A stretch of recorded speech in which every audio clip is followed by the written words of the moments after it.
ಶ್ರೀಯುತ ಪ್ರಿಯಾಂಕ ಖರ್ಗೆ ಅವರು RSS ಬಗ್ಗೆ RSS ಅನ್ನ ದೆವ್ವ ಅಂತ ಕರೆದಿದ್ದಾರೆ ಮತ್ತು ಬಿಜೆಪಿಯ ಹಿಂದೆ ಇರತಕ್ಕಂತ RSS ನೆರಳಿಗೆ ಹೋಲಿಕೆ ಮಾಡಿದ್ದಾರೆ. ನಾನು ಪ್ರಿಯಾಂಕ ಖರ್ಗೆ ಅವರಿಗೆ ಕೇಳೋದಕ್ಕೆ ಬಯಸ್ತೇನೆ, RSS ಸ್ಥಾಪನೆಯಾಗಿ ನಮ್ಮ ದೇಶದಲ್ಲಿ 100 ವರ್ಷ ಆಯಿತು. ಇವತ್ತು ವಿಶ್ವದಲ್ಲಿ ನಂಬರ್ 1 ದೇಶಭಕ್ತ ಸಂಘಟನೆ ಏನಾದರೂ ಇದ್ದರೆ ಅದು RSS ವಿಶ್ವದಲ್ಲಿ ಅಂತ ಹೇಳ್ತಾ ಇದ್ದೀನಿ ನಾನು. ನಿಮ್ಮ ಕಾಂಗ್ರೆಸ್ಸಿನ ಪರಿಸ್ಥಿತಿ ಏನು? ಕಾಂಗ್ರೆಸ್ ಹೆಂಗಿದೆ? RSSನಿಂದ ತಯಾರಾಗಿ ಬರತಕ್ಕಂಥ ಕಾರ್ಯಕರ್ತರು ನಾಯಕರು ಹೆಂಗಿದ್ದಾರೆ, ದೇಶ ಸೇವೆಯನ್ನು ಮಾಡ್ತಾ ಇದ್ದಾರೆ, ಹೆಂಗೆ ಸಮಾಜ ಸೇವೆಯನ್ನು ಮಾಡ್ತಾ ಇದ್ದಾರೆ, ಅದನ್ನು ನೋಡಿ ಸಹಿಸ್ಕೊಳ್ಳೋಕ್ಕಾಗ್ತಾ ಇಲ್ಲ. ನಿಮಗೆ ದ್ವೇಷದಿಂದ ಮಾತಾಡ್ತಾ ಇದ್ದೀರಾ, ಹೊಟ್ಟೆ ಹುರಿಯಿಂದ ಮಾತಾಡ್ತಾ ಇದ್ದೀರಾ. ಇವತ್ತು ದೇಶ ಅಭಿವೃದ್ಧಿ ಆಗಬೇಕು ಅಂತ ಹೇಳಿದ್ರೆ RSS ಬಹಳ ದೊಡ್ಡ ಕೊಡುಗೆಯನ್ನು ಕೊಡ್ತಾ ಇದೆ ಈ ದೇಶಕ್ಕೆ. ಇವತ್ತು ಕಾಶ್ಮೀರ ಈ ದೇಶದಲ್ಲಿ ಉಳಿಬೇಕು ಅಂತಾಗಿದ್ರೆ, ಈ ದೇಶದ ಸಂಸ್ಕೃತಿ ಉಳಿಬೇಕು ಅಂತಾಗಿದ್ರೆ, ಈ ದೇಶದಲ್ಲಿ ಶಿಕ್ಷಣದ ಪರಿಸ್ಥಿತಿ ಚೆನ್ನಾಗಾಗಬೇಕು ಅಂತಾಗಿದ್ರೆ, ಈ ದೇಶದಲ್ಲಿ ಶ್ರೀರಾಮ ದೇಗುಲದ ನಿರ್ಮಾಣ ಇರ್ಬೋದು, ಈ ಥರ ಅನೇಕ ವಿಚಾರಗಳಲ್ಲಿ ದೇಶದ ಅಖಂಡತೆಯನ್ನು ಕಾಪಾಡೋದ್ರಲ್ಲಿ, ಐಕ್ಯತೆಯನ್ನು ಕಾಪಾಡೋದ್ರಲ್ಲಿ RSSನ ಕೊಡುಗೆಯನ್ನು ನೀವು ಮನಗಾಣೋದಕ್ಕೆ ಸಾಧ್ಯ ಇಲ್ಲ. ಅದಕ್ಕೆ ನಾನು ವಿನಂತಿಯನ್ನು ಮಾಡ್ತಾ ಇದ್ದೇನೆ, ನಿಮಗೂ ಮತ್ತು ನಿಮ್ಮ ಅಪ್ಪ ಅವರಿಗೂ, ಪ್ರಿಯಾಂಕ ಖರ್ಗೆಗೂ ಮತ್ತು ಪ್ರಿಯಾಂಕ ಖರ್ಗೆ ಅವರ ಅಪ್ಪರಿಗೂ ಇಬ್ಬರಿಗೂ ಸೇರಿಸಿ ನಾನು ಹೇಳ್ತಾ ಇದ್ದೇನೆ, ಒಂದು 6 ತಿಂಗಳು RSSನ ಬಗ್ಗೆ ಅಧ್ಯಯನ ಮಾಡೋಕ್ಕೆ ಬನ್ನಿ. ಅವಾಗೇನಾದರೂ ಒಂದಿಷ್ಟು RSSನ ಬಗ್ಗೆ ನಿಮಗೆ ಗೊತ್ತಾಗ್ಬೋದು. ಇಲ್ಲ ಅಂತ ಹೇಳಿದ್ರೆ ನಿಮಗೆ ಗೊತ್ತಾಗಕ್ಕೆ ಸಾಧ್ಯ ಇಲ್ಲ. ಯಾಕೆ ಅಂತ ಹೇಳಿದ್ರೆ ನೀವು ನೆಗೆಟಿವ್ ದೆವ್ವ. ಪ್ರಿಯಾಂಕ ಖರ್ಗೆ ಅವರೇ, ಏನಿದ್ದೀರಲ್ಲ, ನೀವು ಪಾಸಿಟಿವ್ ದೆವ್ವ ಅಲ್ಲ, ನೆಗೆಟಿವ್ ದೆವ್ವ ನೀವು. ಇವತ್ತು ಕಲ್ಯಾಣ ಕರ್ನಾಟಕ ಏನಾದರೂ ಹಿಂದೆ ಉಳಿಯೋದಕ್ಕೆ ಕಾರಣ ಏನಾದರೂ ಇದ್ದರೆ ಈ ಪ್ರಿಯಾಂಕ ಖರ್ಗೆ ಅಂತಕ್ಕಂಥ ಪ್ರಿಯಾಂಕ ಖರ್ಗೆ ಫ್ಯಾಮಿಲಿ ದೆವ್ವ ಏನಿದೆ ಆ ಫ್ಯಾಮಿಲಿ ಕಾರಣ. ಇವತ್ತು ಕಲ್ಯಾಣ ಕರ್ನಾಟಕ ಯಾಕೆ ಅಭಿವೃದ್ಧಿ ಆಗಿಲ್ಲ? ಎಷ್ಟು ವರ್ಷದಿಂದ ನಿಮ್ಮ ಅಪ್ಪ ಅವರು ಶಾಸಕರಾಗಿ ಆಯ್ಕೆ ಆಗಿದ್ರು? ಎಷ್ಟು ವರ್ಷ ಮಂತ್ರಿ ಆದರು ನಿಮ್ಮ ಅಪ್ಪ ಅವರು? ನೀವೆಷ್ಟು ವರ್ಷ ಶಾಸಕರಾದ್ರಿ? ಎಷ್ಟು ವರ್ಷದಿಂದ ಮಂತ್ರಿ ಆದ್ರಿ? ನೀವು ನಿಮ್ಮ ಅಪ್ಪ ಅವರೇ ಶಾಸಕರಾದ್ರಿ, ನೀವು ನಿಮ್ಮ ಅಪ್ಪ ಅವರೇ ಮಂತ್ರಿ ಆದ್ರಿ. ಬೇರೆಯವರು ಮಂತ್ರಿ ಆಗಲೇ ಇಲ್ಲ. ಅಲ್ಲಿ BR ಪಾಟೀಲ್ ಆಗಲಿಲ್ಲ, ಆಮೇಲೆ MY ಪಾಟೀಲ್ ಆಗಲಿಲ್ಲ, ಈಗ ಧರ್ಮ್ ಸಿಂಗ್ ಅವ್ರ ಮಗ ಅಜಯ್ ಸಿಂಗ್ ಆಗಲಿಲ್ಲ. 2 ಬಾರಿ ಉಸ್ತುವಾರಿ ಸಚಿವರು ನೀವೇನೆ. ಏಕೆ ಬೇರೆಯವ್ರು ಶಾಸಕರಿಲ್ವಾ ಅಲ್ಲಿ? ನೀವು ಮಾತ್ರ ಶಾಸಕರಾಗಬೇಕು, ನೀವು ಮಾತ್ರ ಮಂತ್ರಿ ಆಗಬೇಕು. ನಾನು ನಿಮಗೆ ಕೇಳೋದಕ್ಕೆ ಬಯಸ್ತೇನೆ, ನೆಗೆಟಿವ್ ಪೀಡೆ ನಮ್ಮ ರಾಜ್ಯದಲ್ಲಿ ಒಂದು ನೆಗೆಟಿವಿಟಿಗೆ ಪೀಡೆ ಅಂತಿದ್ರೆ, ದೆವ್ವ ಅಂತಿದ್ರೆ ಅದು ಪ್ರಿಯಾಂಕ ಖರ್ಗೆ. ಯಾಕೆ SSLCನಲ್ಲಿ ರಿಸಲ್ಟ್ ಹಿಂಗೆ ಕೆಳಗಡೆ ಪ್ರಪಾತಕ್ಕೆ ಹೋಗಿದೆ?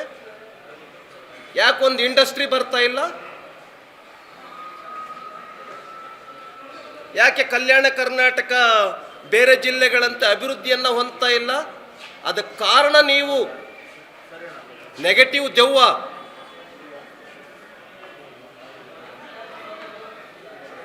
ಅದಕ್ಕೆ RSS ಅನ್ನು ಬೈಯೋದಕ್ಕಿಂತ ಮುಂಚೆ ನಿಮ್ಮ ಆತ್ಮಾವಲೋಕನ ಮಾಡ್ಕೊಳ್ಳಿ. ಏನೋ ಕಾರಣಾಂತರಗಳಿಂದ 136 ಸೀಟ್ ಗೆದ್ದು ಬಿಟ್ಟಿದ್ದೀರಿ, ಬಂದಿದೆ, ಮಂತ್ರಿ ಆಗಿದ್ದೀರಿ.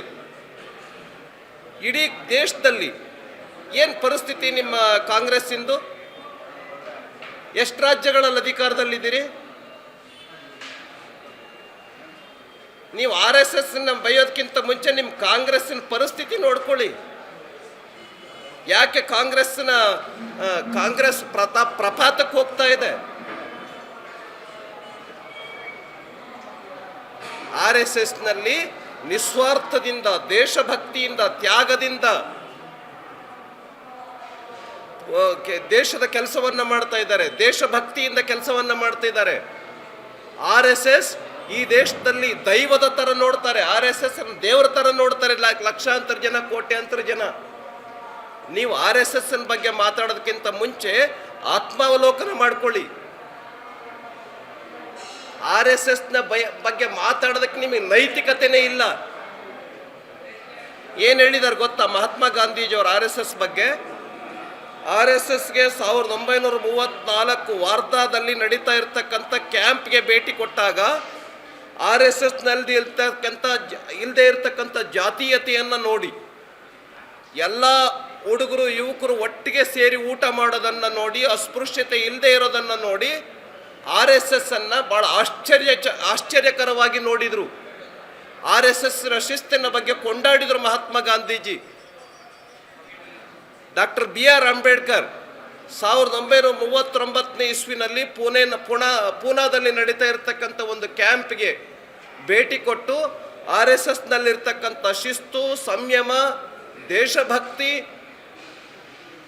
ಅಸ್ಪೃಶ್ಯತೆ ಅಂತಕ್ಕಂಥದ್ದು ಇಲ್ಲದೆ ಇರೋದು, ಇವನ್ನೆಲ್ಲವನ್ನು ನೋಡಿ RSS ಅನ್ನು ಕೊಂಡಾಡಿದರು ಡಾಕ್ಟರ್ BR ಅಂಬೇಡ್ಕರ್ ಅವರು.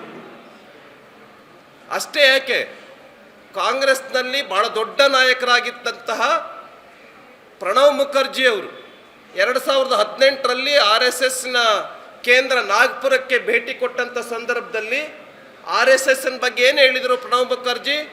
ಡಾಕ್ಟರ್ ಕೇಶವ್ ಬಲಿರಾಮ್ ಹೆಡ್ಗೇವಾರ್ RSSನ ಸಂಸ್ಥಾಪಕರೇನಿದ್ದಾರೆ ಅವರು ಈ ದೇಶದ ಹೆಮ್ಮೆಯ ಪುತ್ರ, ಭಾರತ ಮಾತೆಯ ಹೆಮ್ಮೆಯ ಪುತ್ರ ಅಂತ ಹೇಳಿದರು ಪ್ರಣವ್ ಮುಖರ್ಜಿ. ನೀವು RSSನ ಬಗ್ಗೆ ಮಾತಾಡ್ತೀರಲ್ಲ, ನೆಗೆಟಿವ್ ದೆವ್ವ. ಮೊದಲು ನೀವು ನಿಮ್ಮನ್ನು ಆತ್ಮಾವಲೋಕನ ಮಾಡ್ಕೊಳ್ಳಿ. ಕಲ್ಯಾಣ ಕರ್ನಾಟಕ ಹಿಂದುಳಿಯೋದಕ್ಕೆ ನಂಬರ್ 1 ಕಾರಣ ಇದ್ರೆ ನೀವು ಅದಕ್ಕೆ. ಎಷ್ಟು ವರ್ಷದಿಂದ ಆಯ್ಕೆಯಾಗಿ ಬಂದಿದ್ದೀರಿ, ಎಷ್ಟು ವರ್ಷದಿಂದ ಮಂತ್ರಿಯಾಗಿ ಬಂದಿದ್ದೀರಿ? ಇದಕ್ಕೆ ಮೊದಲು ಉತ್ತರ ಕೊಡಿ. RSSನ ಬಗ್ಗೆ ಆಮೇಲೆ. ಇವತ್ತು ನೀಡಿರ್ತಕ್ಕಂಥದ್ದು ಕರ್ನಾಟಕ ರಾಜ್ಯದಲ್ಲಿ ಎಷ್ಟೊಂದು ಭ್ರಷ್ಟಾಚಾರ ನಡೀತಾ ಇದೆ, ಇಷ್ಟು ಅಭಿವೃದ್ಧಿ ಆಗ್ತಾ ಇಲ್ಲ, ಬರೀ ಮುಖ್ಯಮಂತ್ರಿ ಕುರ್ಚಿ ಬಿಟ್ಟು ಇನ್ನೇನೇನು ಇಲ್ಲ. ನಿಮ್ಮ ಖಾತೆ ಅಂತೂ ಬಿಡಿ, ಒಂದು ಇಂಡಸ್ಟ್ರಿ ಬರಲಿಲ್ಲ. ನಿಮ್ಮ ಖಾತೆಯಲ್ಲಿ ಅಭಿವೃದ್ಧಿಯ ಲವಲೇಶವೂ ಇಲ್ಲ. ಮೊದಲು ನಿಮ್ಮ ಖಾತೆ ನೋಡ್ಕೊಳ್ಳಿ. ಇಷ್ಟು ಹೇಳಿ ನಾನು ಪ್ರಿಯಾಂಕಾ ಖರ್ಗೆ ಬಗ್ಗೆ ನನ್ನ 4 ಮಾತುಗಳನ್ನು ಮುಗಿಸ್ತೇನೆ.